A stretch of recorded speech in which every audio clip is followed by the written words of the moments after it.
قبولیت نہیں ملی. تو اب آپ کے کوئی بندہ ماننے کو تیار نہیں کہ پاناما کیس میں آپ کیا کوئی آپ کے پاس حقائق ہے یا آپ کا کوئی موقف ہے, اور یہ ڈان لیک میں آپ کی محترمہ مریم صاحبہ جو ہے کل کی ملک سے باہر چلی گئی ہے, اور کیونکہ رپورٹ آ رہی ہے, باغے آپ پھرتے ہیں اور الزام دوسروں پر لگاتے ہیں. رانا صاحب یہ چوری صاحب بات یہ ہے کہ اب ڈان لیک کی انکوائری کی رپورٹ صاحب نے آ جائے گی. اب دیکھیں نا پھر آپ تو بالکل ہی عمران خان سے بھی 2 ہاتھ آگے بڑھ رہے ہیں. نہیں تو میرا رائٹ ہے نا, میں آپ کے یہ نہیں جو اچھی باتیں ہیں, اگر شہباز شریف کو اچھا کام کرتا ہے تو ہمیں لوگ الزام دیتے ہیں جی آپ ان کی بڑی تعریفیں کرتے ہیں. رانا صاحب یہی تو مصیبت ہو گئی ہے کہ ہم لوگ تجزیہ کرنے کے بجائے اپنے جو خواہش کے گھوڑے ہیں وہ دوڑاتے ہیں. اب نظامی صاحب ہمارے چوری صاحب پتہ کیا کرتے ہیں, چوری غلام حسین صاحب یہ چور کو کہتے ہیں تم چوری کرو, اور گھر والے کو اٹھا کے کہتے ہیں پکڑ لو اس کو. نہیں ہوں پھر یہ جناب والا کیڑا پاسا ہے. نہیں رانا صاحح بہرحال جو آپ نے جدوجہد کی وہ اس کے ہم یہ ایک طرف میرا استعفیٰ کروانے میں شامل تھے اور دوسری طرف مجھے واپس لانے میں شامل تھے. اکیلا تو نہیں چھوڑا آپ کو؟ نہیں چھوڑا, بالکل نہیں چھوڑا. چلے ٹائم کر کے تو پھر کسی وقت رکھے آئے آپ, اس طرح ہر وقت چکر نہ دیو, پتہ لگے رانا صاحب ہی لندن روانہ ہو گئے, مریم صاحب. نہیں رانا صاحب کھڑے رہیں گے یہ مجھے پتہ ہے. Thank you sir. Thank you. یہ کیا یار آپ مرڈر کا راگ الاپنا شروع کر دیتے ہیں. رانا غلام حسین صاحب دیکھیے, آپ جو تاریخی حقائق ہے ان کو جھٹلا کیا میں کہاں تھا, اس لیے کہ آپ کے ضیاء الحق سے ذاتی تعلقات تھے, وہ تو بعد میں تھے, میرے بھی بڑے اچھے تعلقات تھے. آپ مجھے معلوم ہے کہ آپ نے اسکوپ بھی دیا تھا کہ ذوالفقار علی بھٹو کو پھانسی دی رہی ہے. نہیں پر میں نے تو نہیں ججمنٹ لکھی تھی. نہیں لیکن آپ آؤٹ آف دا وے جا کے ایک ایسی چیز کو ڈیفینڈ کر رہے ہیں جو ڈیفینسیبل نہیں ہے. کیا مطلب دیکھیں نا جو لیگل پارلس ہے نا اس میں ضیاء الحق کے کیس کو جوڈیشل مرڈر ہی کہا جاتا ہے. کہہ لیا تھی کوئی تسلی ہوگی. تو اب انہوں نے بھی یہی کہا ہے کہ ہمارا جوڈیشل مرڈر ہو رہا ہے, تو میں کیا کروں اس پر مزید بات we can agree to disagree on that. After a short break.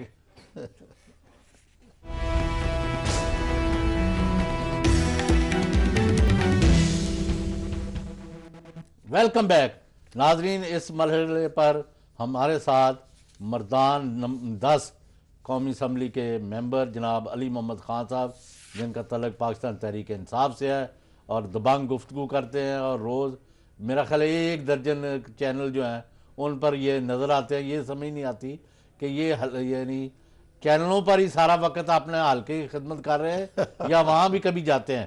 اور ویسے I am very fond of whatever he is saying, کیونکہ ملکی مفاد میں اور عوام کی خدمت کے لیے کر رہے ہیں. السلام علیکم.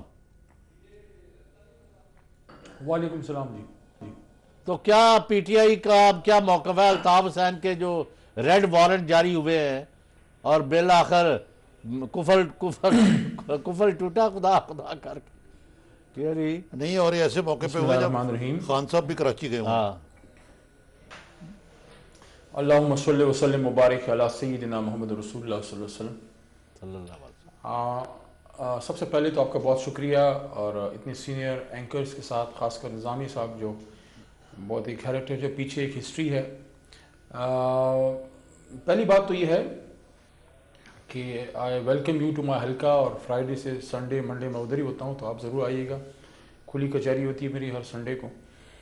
جہاں تک آپ نے یہ الطاف حسین کی بات کی ہے, میں تو بڑے عرصے سے الطاف حسین کو الطاف غدار کہتا ہوں, کیونکہ جو آدمی پاکستان کے بننے کو انسان کی تاریخ کی سب سے بڑی غلطی کہے, مجھے نہیں پتا کہ پاکستان کی ہم یہ کیسے اسٹیٹ میں رہتے ہیں جو ایسے لوگوں کو اتنا عرصہ یہ برداشت کرے. سوال میرا یہ نہیں ہے, جو آپ نے سوال کیا ہے اس کا جواب میرا یہ نہیں ہے کہ انہوں نے اچھا کیا یا برا حکومت نے ریڈ وارنٹ جاری کر کے.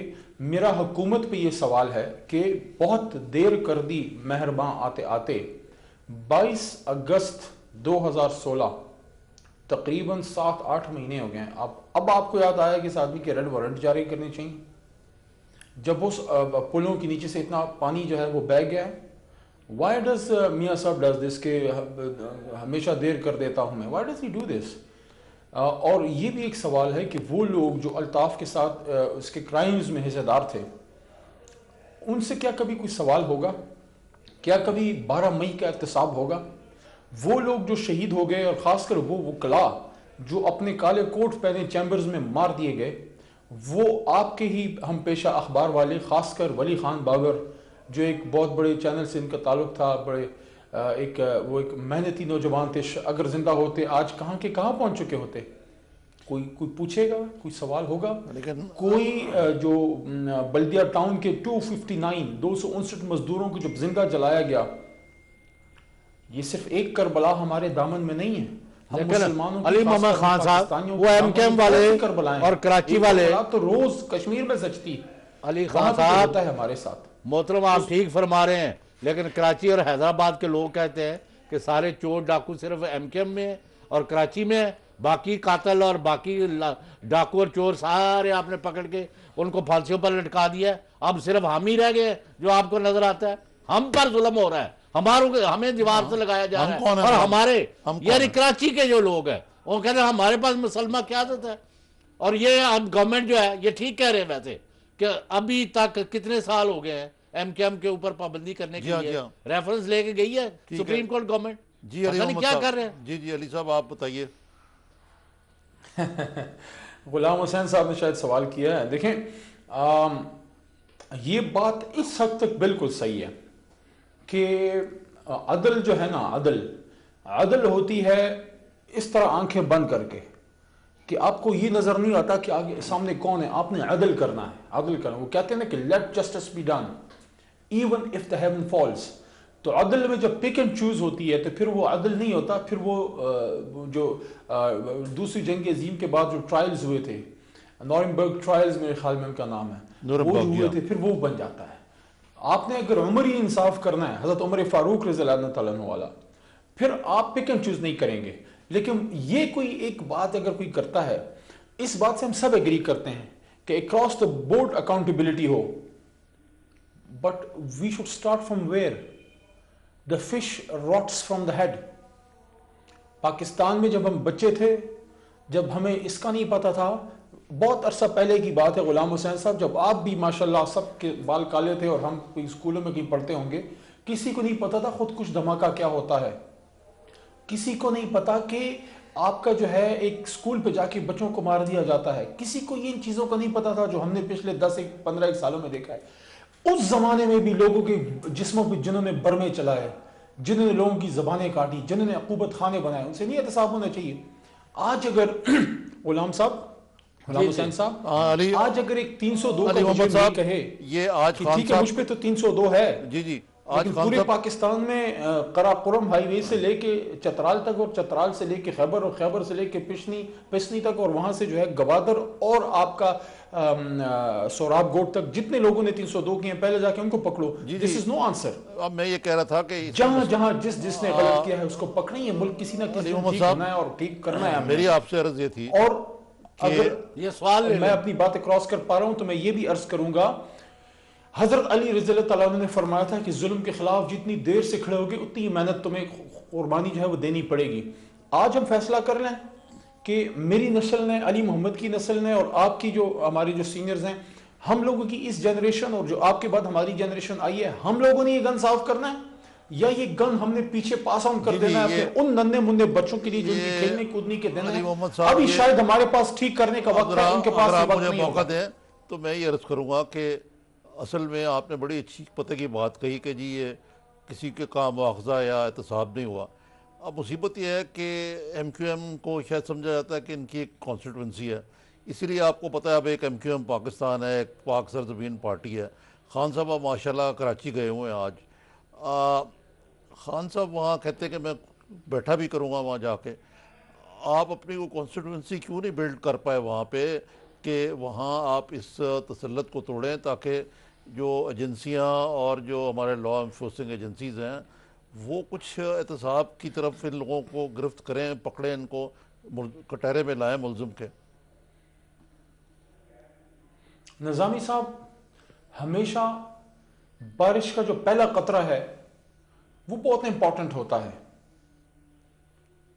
ہمیشہ جو پہلی آواز ہوتی ہے نا کہ میں نہیں مانتا، اس کے پیچھے پھر آوازیں کھڑی ہوتی ہیں۔ پہلی اذان جب خانہ کعبہ میں کھلا کے دی گئی تو اس وقت ابو جہل نے کہا کیا عمر فاروق جو ہے اس کو جو ہے نعوذ باللہ مار دیا گیا ہے، یا وہ مسلمان ہو گیا. وہ دن تھا جب حضرت عمر فاروق رضی اللہ تعالیٰ عنہ مسلمان ہو گئے تھے, سب نے کھل کے نماز پڑھی تھی. اس زمانے میں جب کراچی میں پتہ نہیں ہلتا تھا الطاف کے نام سے کے بغیر, جب ایک ابرو کے اشارے پہ پورا کراچی بند ہوتا تھا, جب ایک ابرو کے اشارے پہ لوگ محلوں کے محلے مار دیے جاتے تھے, اس زمانے میں یہ مرد مجاہد عمران خان کھڑا ہوا اور he called a spade a spade. That was the first drop of rain. یہ وہ پہلی وہ تھی نا کہ مجھے ہے حکم اذان لا الہ الا اللہ. اب آپ تحریک انصاف کی پالیٹکس کو پلیز سمجھیے. ہمارا ووٹر ہے چینج کا ووٹر. ہمارا ووٹر نکلا 2013 میں اور لاکھوں ووٹ پڑ گئے, اور الطاف کی مجبوری کیا تھی کہ وہ ان کو مار اس لیے نہیں سکتا تھا کہ اس کے اپنے ہی لوگوں کے بچے ہمارے ساتھ بیٹھے ہوتے تھے. اب اگر آپ اس کو اس طرح سے دیکھیں گے کہ اس کے بعد دیکھیں ہمارا ووٹر 2018 میں پھر نکلے گا, اور وہ خوف کا بت توڑ چکے تھے انشاءاللہ 2013 میں. اس بار آپ دیکھیں عزیز آباد میں جب الطاف کی 22 اگست کی تقریر ابھی نہیں ہوئی تھی, عزیز آباد میں 9-0 میں جہاں 3-4 بار کی سندھ میں حکومتیں بنانے والی, ملک میں حکومتیں بنانے والی پیپلز پارٹی کی ہمت نہیں پڑی کہ اپنا کینڈیڈیٹ فیلڈ کر سکیں. مسلم لیگ جو اس وقت کے وزیر اعظم, جو آج بھی وزیر اعظم ہیں, وہ اپنا کینڈیڈیٹ نہیں فیلڈ کر سکے. ہم لڑے وہاں پہ, اور آپ عمران اسماعیل سے پوچھیں ہمارے کینڈیڈیٹ سے, وہ آپ کو بتائیں گے کہ ایسا ہوا کہ لوگوں نے کہا ہم ووٹ آپ کو دیں گے لیکن قریب مت آئیے کیونکہ بیمار دیا جائے گا. علی محمد خان وہ فضا نہیں ہے اللہ تعالیٰ کے فضل سے. آپ 2018 میں نئی اگر ہم آپ سے دیکھیں گے, علی خان صاحب بھی بات کراچی کے پاس آپشن بھی نہیں ہے. چلیں بریک کے بعد پھر ان سے مزید پوچھتے ہیں آفٹر شارٹ بریک.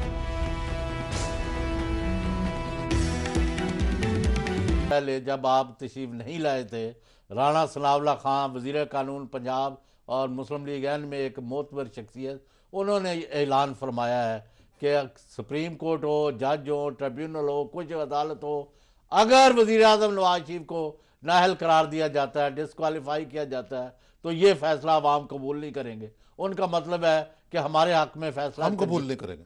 ہم قبول نہیں کریں گے.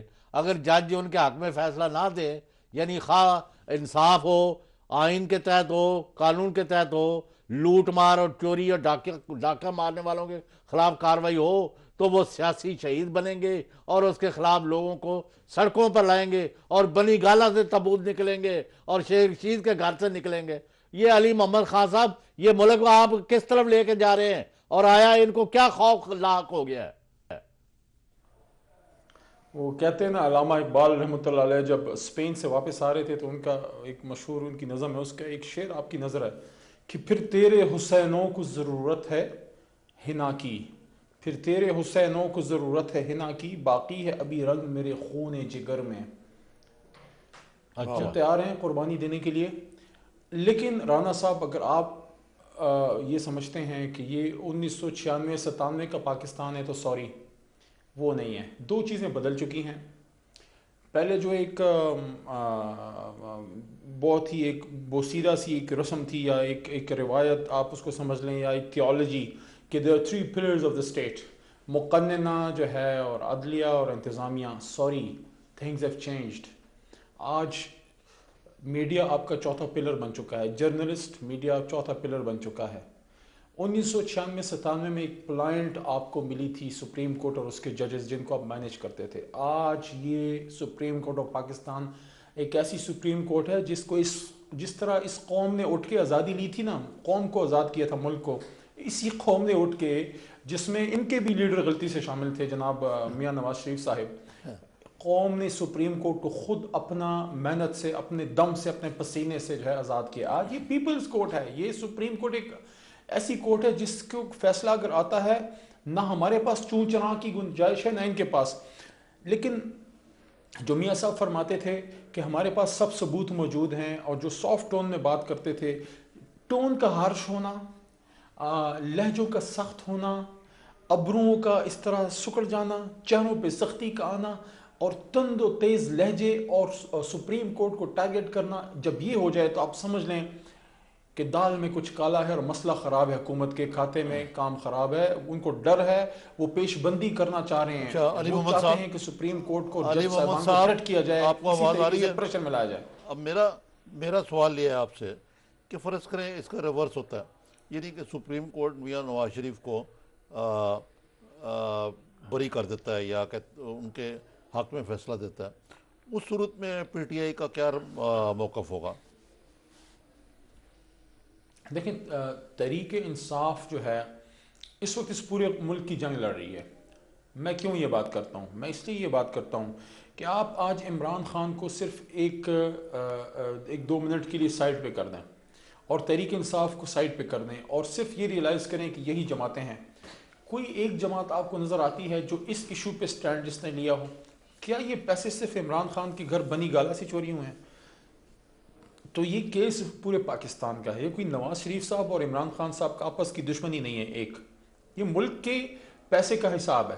دوسرا، سپریم کورٹ آف پاکستان جو ہے جو فیصلہ کرے گی ہم اس کو قبول کریں گے، لیکن ابھی تک جو کارروائی نظر آ رہی ہے سپریم کورٹ کے فیصلے سے پہلے ہی حکومت اپنے اوسان خطا کر کے جج صاحبان کو تھریٹ کر کے، آپ مت بولیے سعد رفیق صاحب کا بیان، آپ مت بولیے رانا صاحب کا بیان، کل کا پرویز رشید صاحب کا بیان، طلال چودھری صاحب کے بیانات، اور واہ واہ جو ان کے ایک اور سٹالورٹ ہیں جو وزارت کے امیدوار ہیں، تو ان کے بیانات آپ نہیں سمجھتے کہ عدالت سے باہر ہی یہ اپنا مقدمہ ہار اچھا علی محمد صاحب، ایک سوال اور ہے میرا مبتلا ہو کے کہ آج وفاقی کابینہ نے 33 نکاتی ایجنڈا جو ہے وہ اس کا منظوری دی ہے، اور اس میں الیکشن کمیشن کے کافی اصلاحات ہیں کہ جہاں 10% سے کم ووٹنگ ہوگی وہاں ریکاؤنٹنگ ہو سکے گی. خواتین کے حوالے سے انہوں نے کہا کہ 10% ان کا ووٹ ہونا چاہیے، اور بھی الیکشن اصلاحات کا اعلان کیا ہے، اور انہوں نے کہا کہ الیکشن سے پہلے الیکشن کمیشن صاف شفاف الیکشن کرنے کے لیے ایک پورا پلان دے گا. تو اس میں یہ آپ بھی قومی اسمبلی کے رکن ہیں، اس میں کوئی بائے پارٹیزن یا ساری اپوزیشن جماعتوں سے مل کر کوئی پلان بن رہا ہے یا یہ حکمران جماعت کا پلان ہے صاف شفاف الیکشن کرانے کا؟ وہ کیا وہ شعر ہے کہ اٹھا پہ کل کے رکھتے ہیں شرافت کا لبادہ، جہاں کہیں لقمہ تر جو ہیں وہ دیکھتے ہیں. بات یہ ہے کہ آپ کیا سمجھتے ہیں کہ وہ شخصیت یا وہ شخص یا وہ لوگ جو ایک نظام کے پروردہ ہیں، آپ نے کبھی دیکھا ہے کہ کوئی اپنی جڑیں خود سے کاٹے؟ یہ نہیں کاٹیں گے. گویا کہ ان کو کوئی امید نہیں ہے کی پیداوار ہے. اب یہ اس کا حل کیا ہے؟ دیکھیں، ایک طریقہ ہے جس کے ذریعے نکل کے یہ لوگ حکومتوں میں ہیں، وہ ہے یہ رگڈ سسٹم، یہ گندا سسٹم جس کے تحت یہ پاس ہوتے ہیں. یہ کبھی بھی یہ کیوں چاہیں گے اس کو چینج کرنا؟ وہ لوگ چاہیں گے جو آؤٹ سائڈر ہیں اسٹیٹس کو کے، جو چاہتے ہیں کہ مڈل کلاس کو ایک اوپننگ ملے اس ملک میں، اور یہ جو سیاست چندوں کے گھر ایک باندی بن کے بیٹھ گئی ہے، اس کو عوام کی امانت کو عوام کے پاس لوٹا دیا جائے. مجھے یہ بتائیے نظامی صاحب اور غلام حسین صاحب، یہ جو ریفارمز ہیں اس میں الیکٹرانک ووٹنگ مشینز پہ کیا ہے؟ اس پہ biometric system of voting پہ کیا ہے؟ اس میں آپ مجھے یہ بتائیے وہ اوورسیز پاکستانیز جو آپ اور میرا ہم سب کا اثاثہ ہیں کیوں ڈرتے ہیں ان کی ووٹنگ سے؟ وہ لاکھوں لوگ جو آپ پاکستان کے جو باہر ہیں ان کو اس سسٹم میں لانے کے لیے کیا ہے؟ آپ کا پولنگ بوتھ سے لے کر آر او اور جہاں کنسولیڈیشن ہوتی ہے، جہاں جہاں اس میں سسٹم کو ہائی جیک کرنے کے نقصانات کی جو جگہ ہیں اس کو فول پروف طریقے سے ختم کرنے کے لیے کیا ہے؟ علی صاحب ایک بریک کے بعد آپ کی بات کرتے ہیں، آپ نے شارٹ بریک.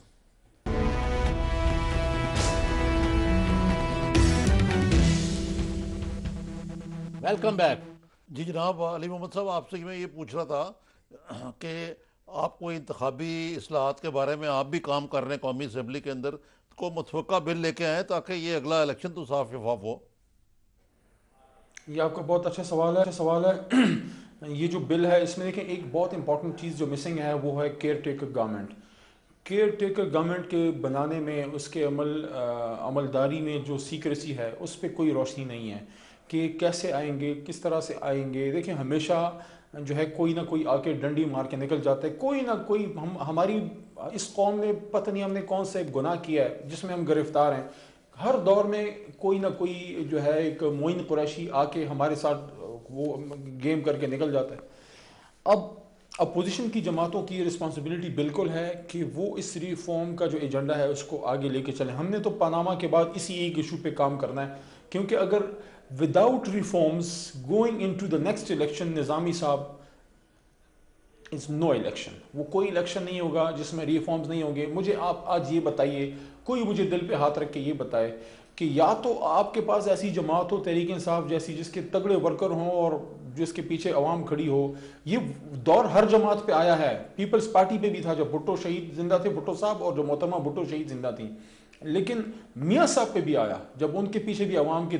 لیکن مجھے یہ بتائیں, آج کے پاکستان میں اگر ریفارمز نہیں ہوتے, سسٹم ٹھیک نہیں ہوتا, کوئی عام آدمی, کوئی انجینئر, کوئی ڈاکٹر, کوئی وکیل, مڈل کلاس کا کوئی بندہ, کوئی سفید پوش آدمی سوچ بھی سکتا ہے کہ وہ قومی اسمبلی کا الیکشن لڑے گا؟ تو یقیناً اس کو عام آدمی کے اس میں کیسے لے گئے کہ عام آدمی کا بچہ یہ ضرور سوچتا ہے کہ میں سی ایس ایس ٹاپ کروں گا, میں فوج میں جاؤں گا, میں نیوکلیئر سائنٹسٹ بنوں گا, لیکن کوئی لائے نا ریفارمز, ایم این اے آپ ریفارمز لائے نا اسمبلی کے اندر, یہ تاکہ یہ معاملہ جو ہے انشاءاللہ. جی بالکل نظامی صاحب, تحریک انصاف اس پہ کام کر رہی ہے, اور یہ مت سمجھیے کہ ہم پاناما میں بزی ہیں اور ہمارا پیچھے ہم بیک چینل میں اپنا ہمارا ورک جاری ہے. اور آپ جلدی دیکھیں گے ہمارا جو پروپوز ڈرافٹ ریفارم بل ہے, جلدی آپ نیکسٹ سیشن میں, اس سے اگلے سیکشن میں آپ دیکھیں, سیشن میں تحریک انصاف ڈالے گی. لیکن ایک بات میں کلیئر آپ کہہ دوں آج آپ کو, جتنا مسلم لیگ نواز جو ہے وہ سٹیٹس کو کی جماعت ہے اور تبدیلی نہیں چاہتی اس سسٹم میں, اتنا ہی کوئی اس کو مانے نہ مانے, خوش ہو ناراض ہو, چاہے مجھے, میں وہی بات کروں گا نا, وہ کہتا ہوں, وہ کہتے ہیں نا, کہتا ہوں وہی بات سمجھتا ہوں جسے حق, میں زہر حلاحل کو کبھی کہہ نہ سکا قند. علی صاحب یہ تو آپ نے بہت اچھی بات کہی, اور کبھی بھی نہیں چاہیے کہ سن میں ہاری کا بچہ کھڑا ہو جائے. یہ آپ نے بڑی اچھی بات کی, لیکن آپ بتائیے کہ آپ کو حق بات کہنے کی آزادی ہے اپنی پارٹی کے اندر؟ بالکل مجھے آزادی ہے, اور میں یہ سمجھتا ہوں کہ جب وقت گزرے گا تو اور جماعتوں میں بھی یہ رجحان آئے گا. آپ تا قیامت لوگوں کو غلام نہیں رکھ سکتے. پیپلز پارٹی میں اور مسلم لیگ میں بھی وہ دور ضرور آئے گا جب کوئی کھڑا ہو کے سوال کرے گا میاں صاحب سے کہ میاں صاحب میں ہوں تو آپ کا سپاہی, لیکن ذرا مجھے پلیز بتائیے گا, جس طرح کیمرون سے پوچھا گیا کہ میاں صاحب یہ پاناما میں پیسے کس کے ہیں, ہمیں اعتماد ملے پھر ہم آپ کو جواب دیں گے. دانیال عزیز صاحب اور طلعت چودھری بھائی کی طرح نہیں. چلیں جی, ہمیں بڑی خوشی ہوئی کہ آپ کی پارٹی میں جمہوریت ہے اور آپ بڑی دبنگ طریقے سے بات بھی کر سکتے ہیں اور ریفارمز بھی لے کے آئیں گے. علی محمد صاحب, آپ کا بہت بہت شکریہ کہ آپ نے وقت دیا, اور کافی معاملات پہ آپ نے بڑی اچھی گفتگو کی, خاص طور پہ بلکہ میں کہوں گا کہ شاعرانہ گفتگو کی ہے. آپ کا دوبارہ شکریہ. تو جی غلام حسن صاحب بڑے آرٹیکولیٹ ہیں اور بات کھل کے کرتے ہیں, اور یہ نئی جنریشن کے جو لوگ آ رہے ہیں پڑھے لکھے لوگ ہیں اور لوٹے بھی نہیں ہیں. ناظرین, آج ہمارے پروگرام کا وقت ختم ہوا جاتا ہے. آج رانا ثناء اللہ صاحب سے جو گپ شپ ہوئی, اس سے یہ انہوں نے بلی تھیلے سے باہر آ گئی کہ وہ جو ہم کہتے تھے کہ وہ ان کا مراد کیا ہے کہ اگر نواز شریف کو نکالا گیا غیر جمہوری طریقے سے تو عوام اٹھ کھڑے ہوں گے, تو اس سے ان کی مراد یہ ہے, جو ہم نے اس کو ٹرانسلیٹ کیا ہے, کہ عوام سے مراد ہے کہ پی ایم ایل این کسی ایسے فیصلے کو قبول نہیں کرے گی جو ان کو قبول نہ ہو ان کی پارٹی کو, اور اس کو ریزسٹ کرے گی. یہ الگ بات ہے کہ ان کے پاس ریزسٹ کرنے کی کتنی صلاحیت ہے, ابھی تک تو اس کا مظاہرہ نہیں کر پائے. دیکھیے آئندہ وہ کیا کر پاتے ہیں. پی ٹی آئی کے رہنما علی محمد صاحب سے بھی بات چیت ہوئی ہے آج. وہ تو بڑے پر امید ہیں کہ الیکشن اصلاحات بھی آئیں گی اور ایم کیو ایم کا بھی مواخذہ ہوگا. ان کی گفتگو بڑی شاعرانہ اور مدبرانہ بھی تھی, لیکن جو معاملات جو ہیں وہ ابھی بہت کچھ عبور کرنے کے لیے, بہت کچھ آگے کرنے کو بھی ہے, اور اتنا آسان نہیں جتنا کہ دعوے کر دینا ہے. مثلا ان کا یہ کہنا کہ پی ٹی آئی میں جمہوریت ہے اور وہ بات کہنے کی آزادی ہے, لیکن خود علی احمد جو ہیں ان کو ایک دفعہ اس معاملے میں سرزش ہو چکی ہے. ناظرین, خدا حافظ. کل انشاءاللہ آپ سے دوبارہ ملاقات ہوگی.